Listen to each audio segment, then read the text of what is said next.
سلام، امیدوارم حالتون خوب باشه. تا اینجای این دوره آموزشی ما فقط از دکمه‌ها یا کلاویه‌های سفید رنگ پیانو استفاده کردیم، در صورتی که اگر خوب دقت کنید می‌بینید بالای این کلاویه‌های سفید رنگ یک دکمه‌ها یا کلاویه‌های مشکی رنگی هم قرار داره که بین بعضی از کلاویه‌های سفید رنگ وجود دارن، بین بعضی‌هاشون نیستن.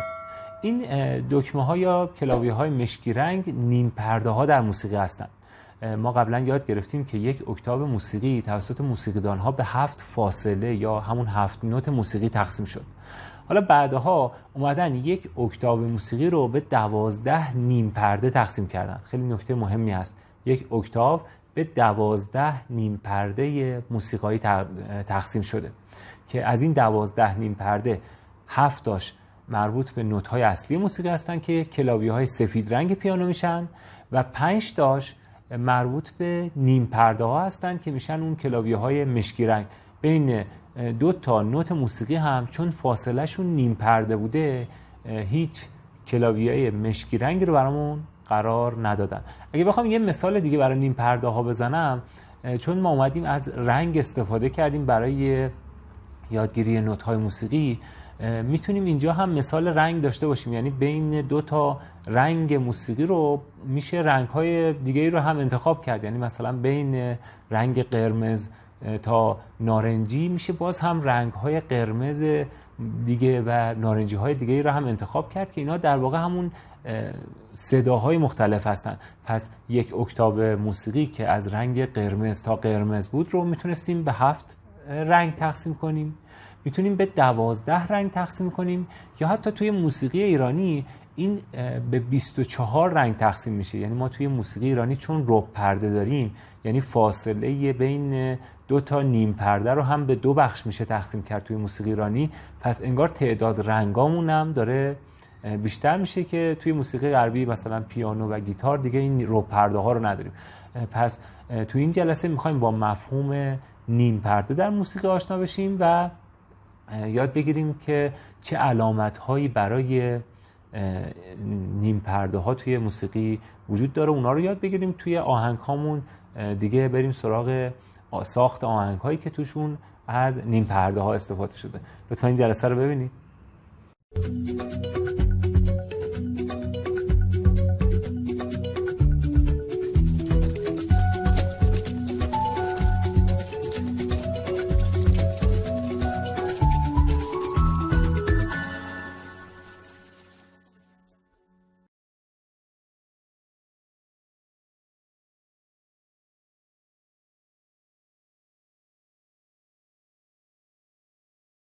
تو جلسه امروز میخوایم در مورد مفهوم نیم پرده در موسیقی صحبت کنیم. ببینید این بلوک اسکرچ رو که می آوردیم گفته بود یک نوتی پخش بشه، شماره اون نوت رو اینجا قرار میدادیم. بعد که روش کلیک میکردیم میدیدیم یک سری کلاویه یا دکمه مشکی رنگ هم اینجا داره. ما تا الان با این دکمه سفیدها یا کلاویه سفیدها کار کردیم. حالا میخوایم ببینیم مشکی ها چی هن. ببینید اسکرچ اومده برای هر کدوم از اینها هم یک عدد اختصاص داده: 60 61 62 63 64. اما بین 64 و 65 هیچ دکمه مشکی رنگی نداریم. یعنی بین می تا فا هیچ دکمه مشکی رنگی نذاشته. بعد 66 67 68 69 70 71 و بین 71 و 72 هم هیچ دکمه مشکی رنگی نذاشته. یعنی بین نوت سی و نوت 2 که میشد یک اکتاو هیچ دکمه مشکی رنگی قرار نداده. حالا ما میخوایم بدونیم این دکمه مشکی ها چی هن؟ اگر یادتون باشه ما گفتیم که توی دنیای موسیقی هر فرکانسی تا فرکانس 2 برابرش رو میگن یک اکتاو، یک اکتاو موسیقی.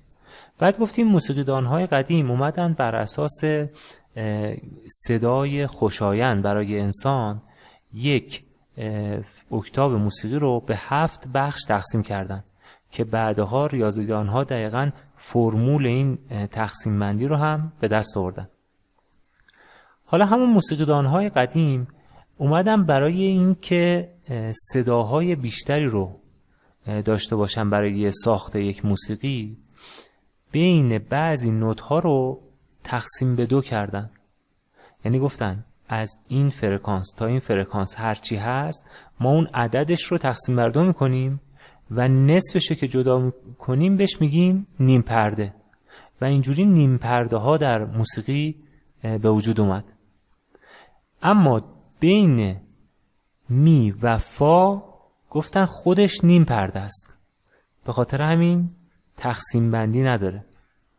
یعنی بین نوت می و فا رو گفتن نیم پرده و بین نوت سی و دو رو هم گفتن نیم پرده و هیچ تقسیم بندی براش انجام ندادن. پس انگار این رنگ ها رو انتقال بدیم اینجا، بین نوت دو و نوت ر یک رنگ بینابین هم انتخاب کنیم، یک رنگی انتخاب کنیم که هم یک کمی نزدیک قرمز باشه هم یک کمی نزدیک نارنجی. چون این یک پرده است نیم پردهش تشکیل میشه. از ر تا می یک پرده است، نیم پردهش میشه یک رنگی بین این دوتا رنگ. اما از می تا فا خودش نیم پرده است، پس تقسیم بندی نداره. از فا تا سل یک پرده، پس نیم پرده داره. از سل تا لا یک پرده، پس تقسیم نیم پرده داره. از لا تا سی یک پرده، اینجا هم نیم پرده و دوباره از سی تا 2 اکتاو بالاتر نیم پرده است و هیچ فاصله‌ای بینشون نیست، هیچ تقسیم بندی بینشون نیست. پس نیم پرده رو اینجا تشکیل ندادن. حالا اگه این حرفا رو بخوایم روی پیانو ببینیم، این میشد یک اکتاو موسیقی، درسته؟ از نوت دو تا دو. حالا از نوت دو تا ر یک پرده است، ر تا می یک پرده، اما از می تا فا نیم پرده است و از فا تا سل یک پرده، سل تا لا یک پرده و از لا تا سی یک پرده و دوباره از سی تا 2 هم نیم پرده است. به خاطر همین بین سی و 2 و می و فا هیچ دکمه مشکی رنگی که مربوط به نیم پرده باشه نداریم. پس اینجوری یک اکتاو پیانو به 12 بخش تقسیم میشه.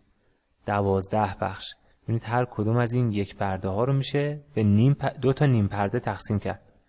پس میشه 1 2 3 4 5 تا 2 تا 10 تا 11 12.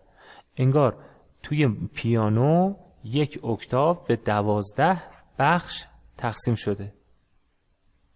حالا برای نشون دادنش توی خطوط موسیقی اومدن گفتن که نوت‌های موسیقی رو ما اسمشون رو میذاریم بکار با این علامت. این یعنی نوت بکار. حالا اگر این نبود یعنی همون نوت بکار. به خاطر همین هم است ما تو نوت‌هایی که کار کردیم این علامت رو نمیدیدیم. بعد گفتن که اگر این نوت موسیقی نیم پرده بره عقب اسمشو میذاریم بمول و یک علامت این شکلی هم اختصاص میدیم بهش. اگر نیم پرده بره به جلو بهش میگیم دیز با این علامت. پس نوت اصلی بکار، نیم پرده بمتر بمول، نیم پرده زیرتر دیز. از نظر صدایی بمتر و زیرتر. به این علامت ها میگیم علامت های تغییر دهنده نوت.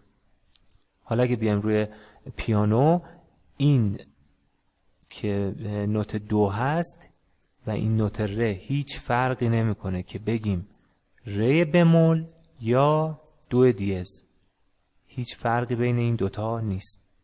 یا مثلا بگیم که اینجا بگیم سول دیز یا بگیم لای بمول، هیچ فرقی نمیکنه. هر دوتاشون یه مفهومن، هیچ فرقی بینشون نیست. چه بگیم سول دیز چه بگیم لای بمول. فقط بعضیاشون متداول ترن، یعنی مثلا سی بمول میگن، کمتر میگن لای دیز. میدونی بعضیاشون مثلا این خیلی متداول نیست، این متداول تره. یا مثلا اینجا این متداول تر از اینه. خب در صورتی که اینجا این متداول نیست، این متداول تره. یعنی فا دیز بیشتر میگن تا مثلا سل بمول. میبینید این سه تا متداول ترن. پس اینجوری یک اکتاو موسیقی رو به 12 تا نیم پرده تقسیم کردیم که باز هم میگم این کلی فرمولای ریاضی داره که ما اینجا اصلا نیازی نیست اونا رو بررسی کنیم، ولی همه اینا بر اساس فرمول ریاضی تقسیم بندی شده. اگه بخوام یک مثال برای این تقسیم بندی بزنیم، ببینید 7 نوت موسیقی رو اومدیم به 7 رنگ تشبیه کردیم، درسته؟ در صورتی که از رنگ قرمز تا رنگ بنفش به صورت طیفی، یعنی لحظه به لحظه داره رنگ تغییر میکنه. حالا انگار بیایم از این رنگ ها بکنیمش 12 رنگ، یه مداد رنگی 12 رنگ. این مداد رنگی 12 رنگ میشه نوت های موسیقی غربی و کلاسیک که دارن از نیم پرده ها و پرده های اصلی موسیقی تشکیل میشن 12 رنگ انگار. حالا شما فرض کنید که توی موسیقی شرقی و موسیقی ایرانی میان فاصله بین نیم پرده ها رو هم به 2 قسمت تقسیم میکنن. یعنی خودش اگه نیم پرده باشه میان نیم پرده رو هم به 2 تا ربع پرده تقسیم میکنن. ربع پرده یعنی هر ربع پرده میشه 1/4 یک پرده موسیقی و اینجوری انگار 24 رنگ، یا حالا بعضیاشون متداولتر نیست استفاده نمیشه، 18 رنگ، یعنی 18 نوت موسیقی تشکیل میدن برای اینکه سازهای مختلف این موسیقی که ساخته شده رو بنوازن. درست شد؟ پس موسیقی شرقی انگار 18 رنگ داره، موسیقی غربی 12 رنگ و اون 7 نوت اصلی 7 رنگ بود. حالا بیایم سراغ اسکرچ.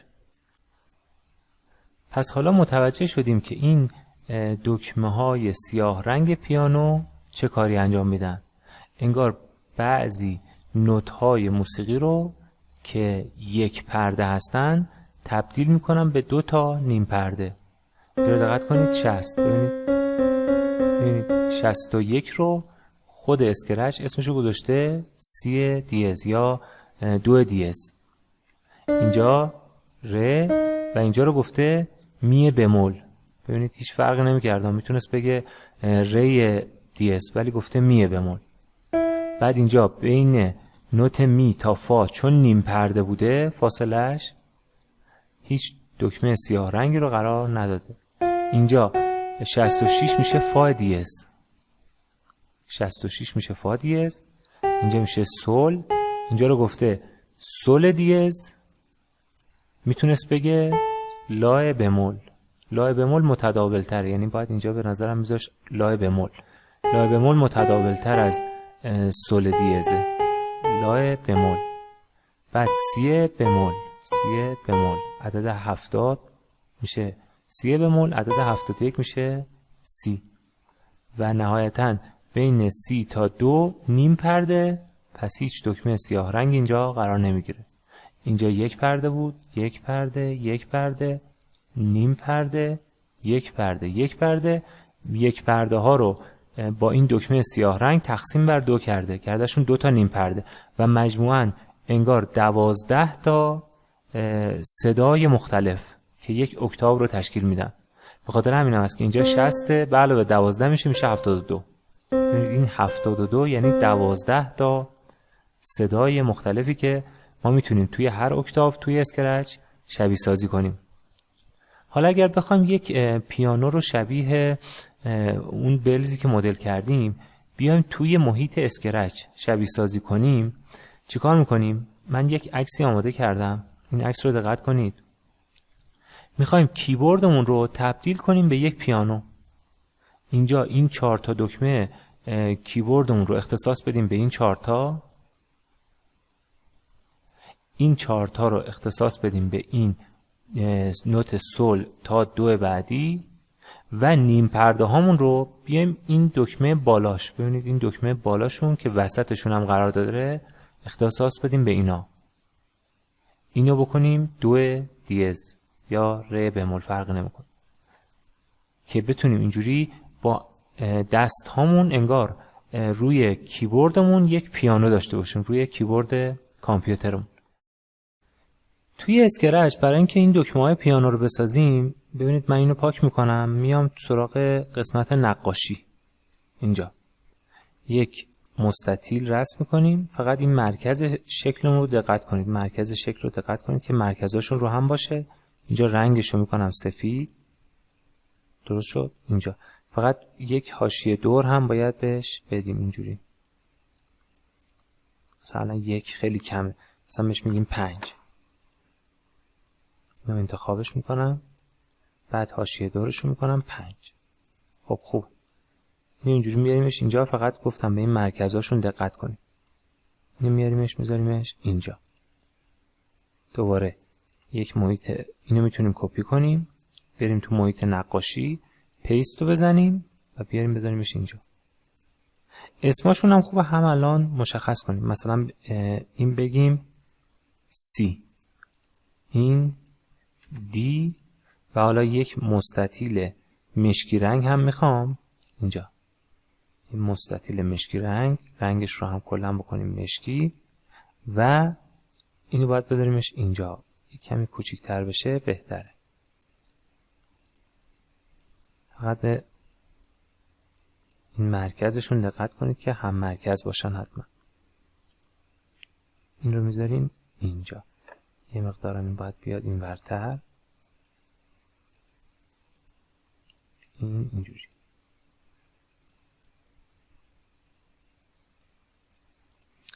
خب حالا میتونیم اسمشون رو هم مشخص کنیم. اگه رفت لایه پشت دیگه یادتونه دیگه چیکار میکردیم. اینجوری میمونیم توی ظاهر، میگفتیم که برو جلوتر. ببین اینو که میزدید میومد لایه جلوتر.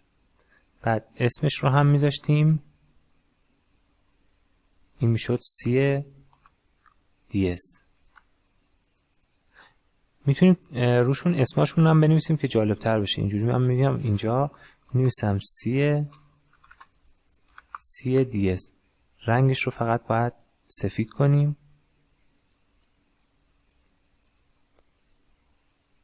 اینجوری. بعد اینجا باید بنویسیم C. رنگش رو باید اینجا مشکی کنیم.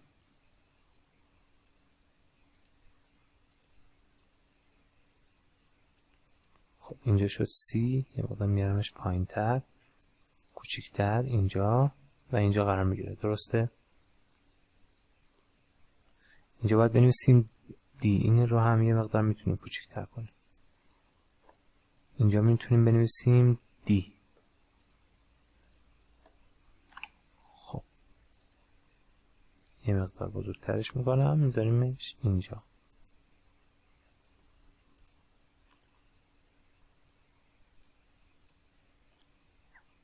خب الان 3 تا از دکمه‌های کیبوردمون آماده است. میتونیم حتی براشون اینجا کد نویسی هم بکنیم. ببینید الان من برای این کلاویه C پیانو میخوام کد بنویسم.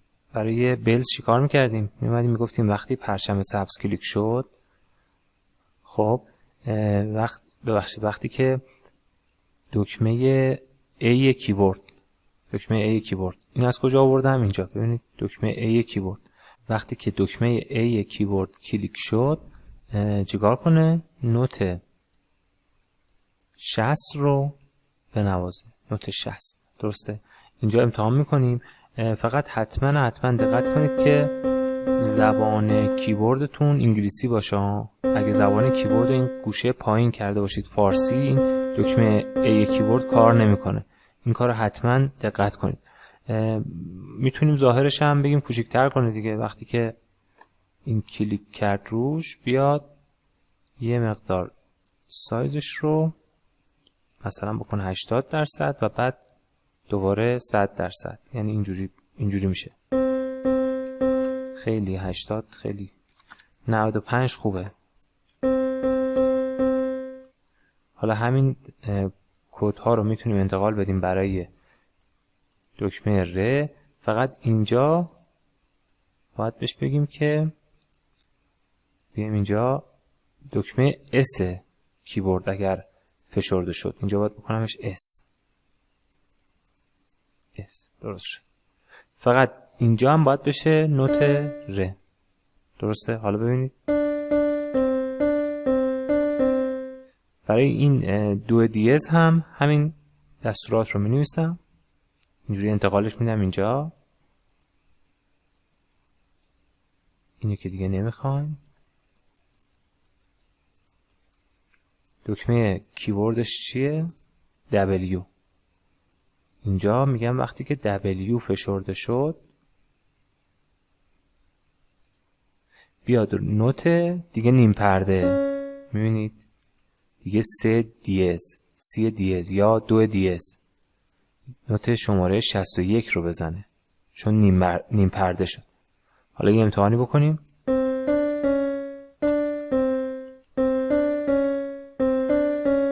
میتونیم مشکیه رو هم یه مقدار ببریمش بالاتر که اینجا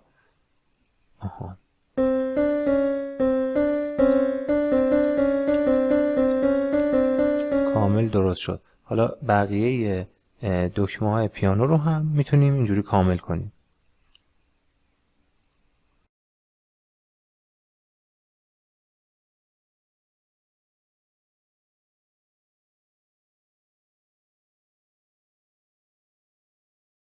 وقتی که همه دکمه‌های پیانو رو ساختیم اینا رو باید براشون کپی کنیم دیگه، این کدها رو. من یکی یکی شروع میکنم کپی کردم. ببینید اینو انتخابش میکنم، کنترل و سی رو روی کیبوردم میزنم. بعد اینجا این که داره اینجا کنترل و وی رو میزنم.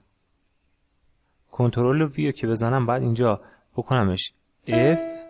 درسته؟ برای ای دارم مینویسم، برای ای.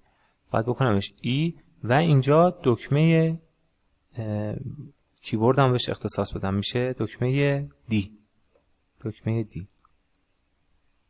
اینجا دکمه دی رو بهش اختصاص میدم.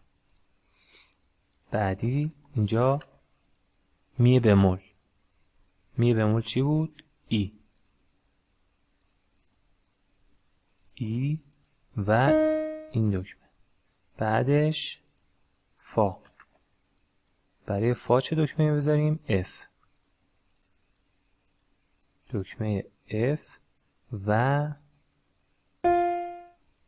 این سول.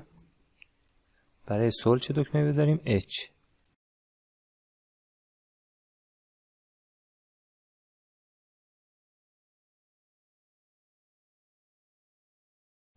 الان فکر کنم همشون درستن. یه امتحان بکنیم.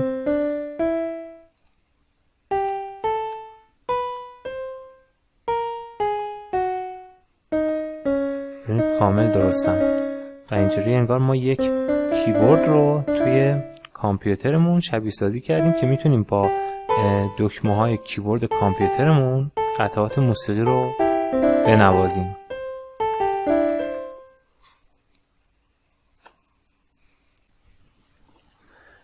خب من یک نوت موسیقی ساده برای شما به عنوان تمرین آماده کردم. این نوت موسیقی رو ببینیم.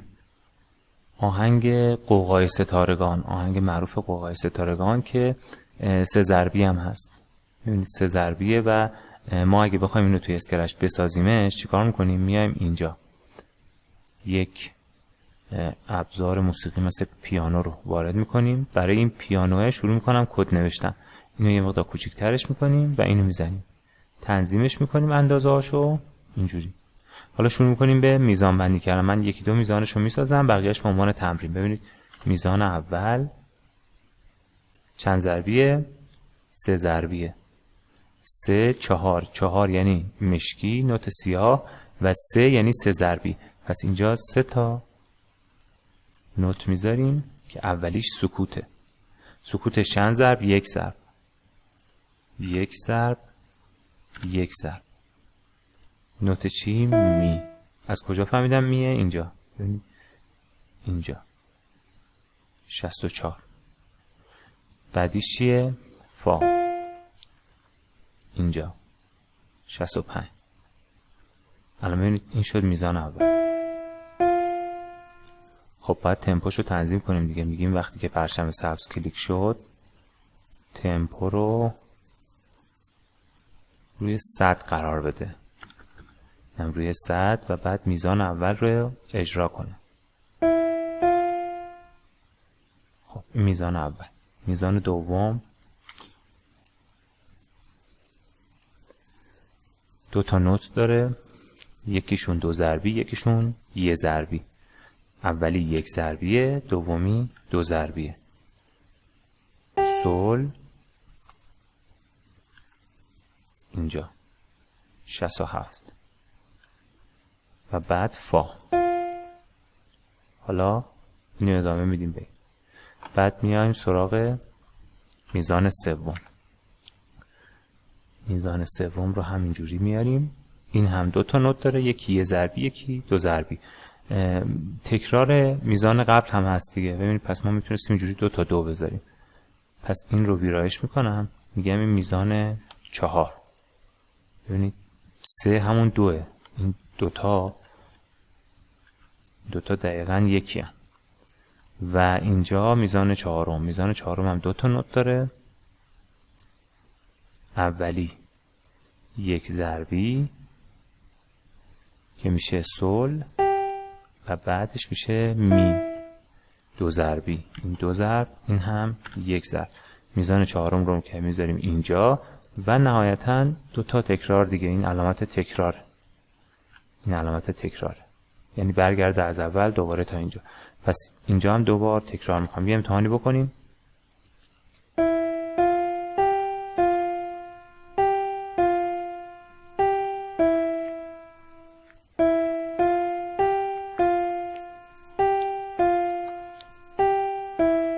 خب اینو الان دوبارش رو تکرار کرد. خب و بقیه قطعه رو به عنوان تمرین میذارم برای شما، با استفاده از این جدول‌ها و ضرب‌ها خودتون بسازیدش. اما نکته‌ای که میخواستم بگم اینه که ما الان یک پیانوی انگار شخصی داریم که میتونیم قطعات موسیقی که توی اسکرچ میسازیم رو با پیانویی که با کیبورد کامپیوترمون ساختیم هم اجرا کنیم. الان همین 4 میزانی که تا اینجا ساختیم رو دقت کنید، من با دکمه‌های کیبوردم اینا رو اجرا میکنم.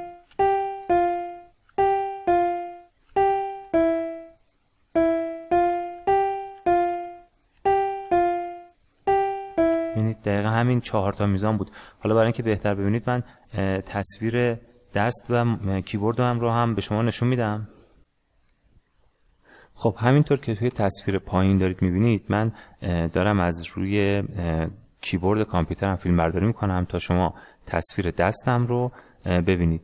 حالا برای اینکه یک قطعه موسیقی رو اینجوری با پیانو کامپیوتریمون اجرا کنیم، میایم نوتش رو اول میذاریم این طرف و بعد اسکرچ رو یه مقدار کوچیک‌تر میکنیم. حالا اینجا ما اگه این نوت ها رو بزنیم میبینید. حالا برای اینکه هر قطعه موسیقی رو بتونید با این کیبورد کامپیوترتون بنوازید، باید چندین بار اینو تمرین کنید دیگه. من الان چندین بار اینو تمرین کردم تا بتونم بدون اشتباه بزنمش. ببینید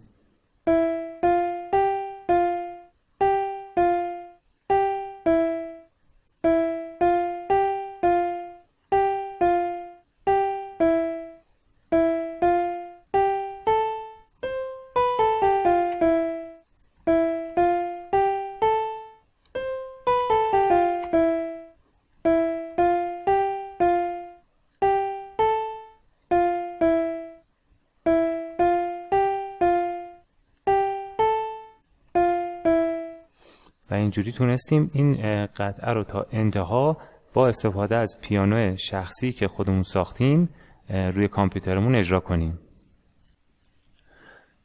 خب پس به عنوان تمرین شما قطعه موسیقی قوقای ستارگان رو خودتون کامل توی اسکرچ بسازیدش و بعد بارها و بارها بیایید با استفاده از این پیانوی شخصی که روی کیبورد کامپیوترمون درست کردیم این قطعه رو اجرا کنید.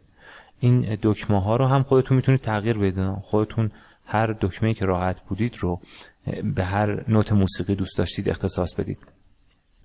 حالا توی اسکرچ برای اینکه موقع تمرین روی کیبورد کامپیوترتون خب از ریتم نیافتید، میتونید یک مترونوم هم اینجا درست کنید. ببینید میام اینجا توی بخش موزیک، اینجا درام رو انتخاب میکنم. حالا این درام میگم وقتی که پرچم سبز کلیک شد برای همیشه این افکت های صوتی هست که اینجا بود، 1 ضرب 2 ضرب سکوت، 2 ضرب سکوت. چرا؟ چون میخوام اینجا ضرب بزنه، این 2 تا ضرب ساکت باشه، یا مثلا صداش رو عوض کنیم.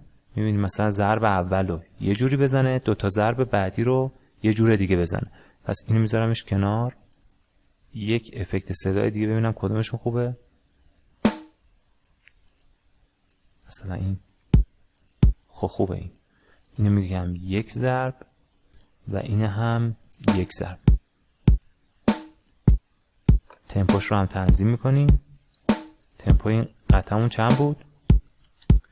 اینجا 100. پس این هم باید همون 100 باشه. حالا وقتی که این رو کلیک کنم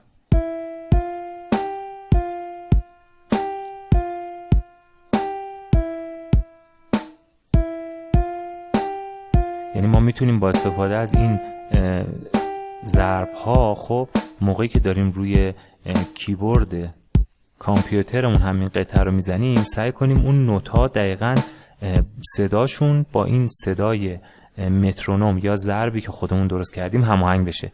اینجوری نوازندگی ما هم تقویت میشه. انگار داریم با این پیانو شخصی که روی کیبوردمون ساختیم داریم نوازندگی میکنیم و دقیقاً از مترونوم هم استفاده میکنیم برای اینکه سر ضرب اون نوت رو اجرا کنیم و این خیلی چیز خوبیه. یعنی میتونه با تمرین زیاد کمک کنه به نوازندگی هر فرد.